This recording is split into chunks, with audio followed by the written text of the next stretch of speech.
Calicut chamber of commerce സംവാദം സംഘടിപ്പിച്ചു. പശ്ചിമ ബംഗാൾ മുഖ്യമന്ത്രിയുടെ അഡീഷണൽ സെക്രട്ടറിയും കോഴിക്കോട് മുൻ കളക്ടറുമായ ഡോക്ടർ പി സലീം പങ്കെടുത്തു. കോഴിക്കോടിന്റെ നന്മയെക്കുറിച്ചും അദ്ദേഹം സംസാരിച്ചു. നമ്മുടെ രാജ്യത്തെ ഒട്ടുമിക്ക പുരോഗമന ആശയങ്ങൾക്കും മുന്നേറ്റങ്ങൾക്കുമെല്ലാം അടിത്തറ പാകിയ മണ്ണാണ് ബംഗാളിന്റേതെന്നും മലയാളികളുടെ ബംഗാളി പ്രയോഗം സ്നേഹത്തോടെയെന്ന് പശ്ചിമ ബംഗാൾ മുഖ്യമന്ത്രിയുടെ additional secretary doctor P Saleem Calicut chamber സംവാദത്തിൽ നടത്തിയ പരാമർശം ചർച്ചയ്ക്കും ചിന്തയ്ക്കും വഴിമാറി. നന്മകൾക്കേറെ മുൻതൂക്കം നൽകുന്നു എന്നതാണ് ഇന്ത്യയിലെ മറ്റു നഗരങ്ങളിൽ നിന്നും കോഴിക്കോടിനെ വേറിട്ടതാക്കുന്നതെന്നും അദ്ദേഹം കൂട്ടിച്ചേർത്തു.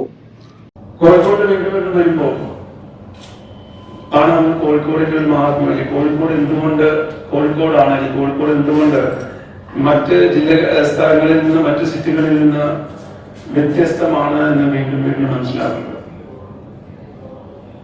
പ്രത്യേകിച്ച് നമ്മൾ മറ്റ് പ്രദേശങ്ങളിൽ വർക്ക് ചെയ്ത് വരുമ്പോൾ ഇന്ത്യയിലെ ഓരോ സംസ്ഥാനങ്ങളും വ്യത്യസ്തമാണ്, ഓരോ സിറ്റികളും വ്യത്യസ്തമാണ്. അത് അതിൻ്റെതായിട്ടുള്ള നന്മകളും പോരായ്മകളും അല്ലെ, പോസിറ്റീവ് നെഗറ്റീവ് ഒക്കെ ഉൾപ്പെടുന്ന ഒരു system. Calicut chamber of commerce president AP Abdullakutty അധ്യക്ഷനായിരുന്നു.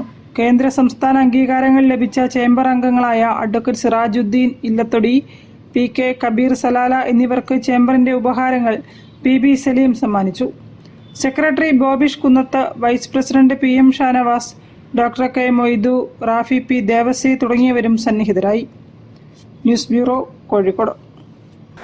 Miracle shelter home